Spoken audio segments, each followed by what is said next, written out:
In the small village of Obenwani, surrounded by thick green forests and tall palm trees, lived a kind girl named Nneka.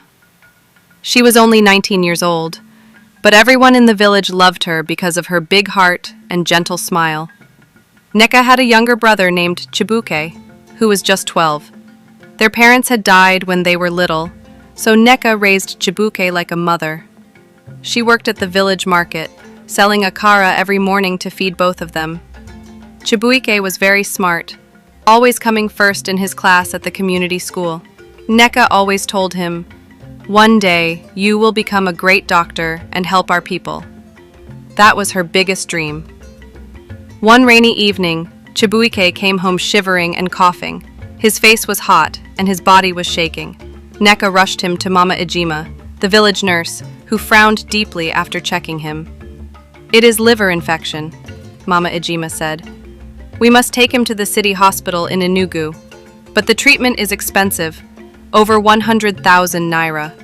Nneka's heart broke. She only had 6,000 naira in her savings. Where would she get the money? But she told Mama Ejima, "Don't worry, I will find it. Just help him now, please." That night, while Chibuike lay weak on the mat, Nneka went out in the rain to beg for help. She knocked on every door, but people were also poor and could not give much. Some gave 200, others 500, but it was not enough.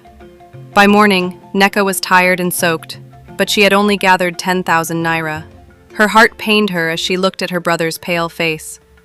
As she sat crying under the mango tree, an old woman came by. Her name was Madam Ifeoma, a wealthy woman who lived in the city but visited the village sometimes. She saw Nneka and asked what was wrong. Nneka told her everything.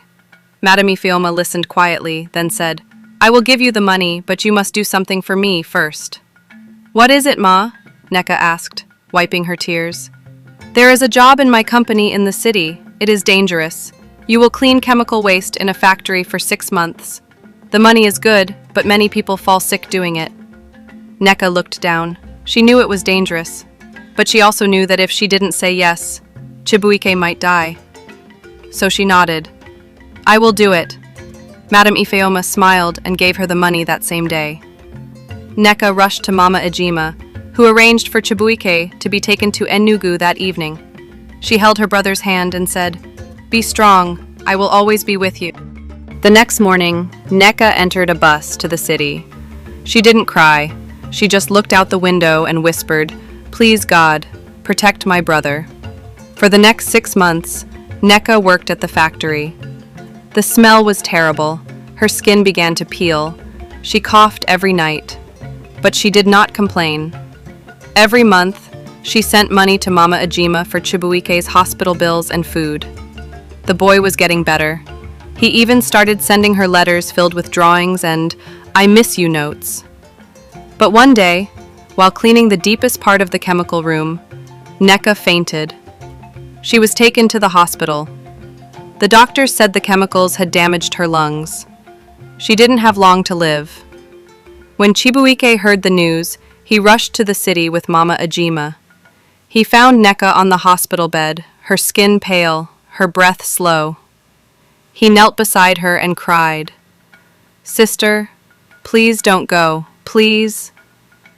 Nneka smiled weakly and touched his cheek. "You will be great, my son. Promise me, you will become a doctor. Help people like me, make me proud." "I promise," Chibuike cried, holding her hand.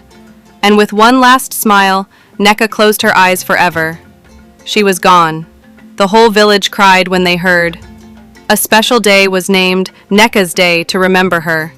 Children came to sing songs for her, and mothers told their daughters to be brave like her. Years passed.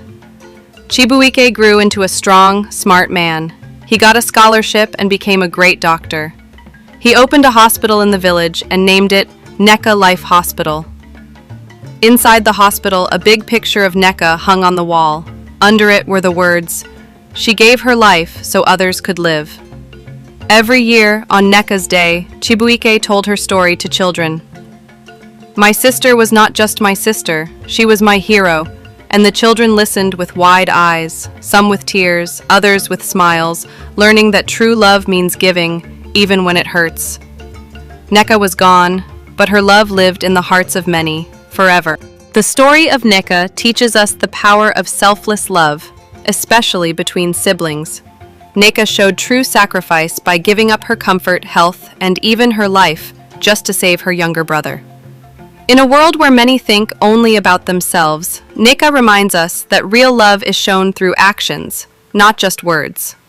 This story also teaches us about courage. Even though the job was dangerous, Nneka didn't run away. She was afraid, but she still chose to face it because her brother's life mattered more to her. That is true bravery. Another strong lesson is the importance of hope and responsibility.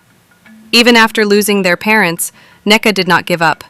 She worked hard, raised her brother, and believed in his future. She took her responsibility seriously and never let hardship stop her.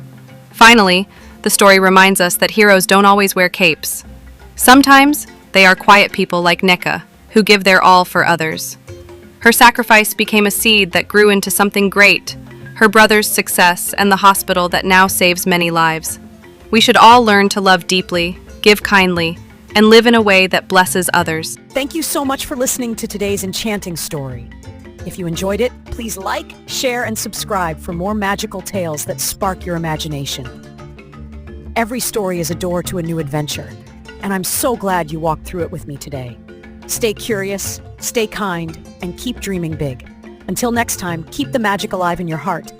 I'll see you again soon for another wonderful story. Bye for now.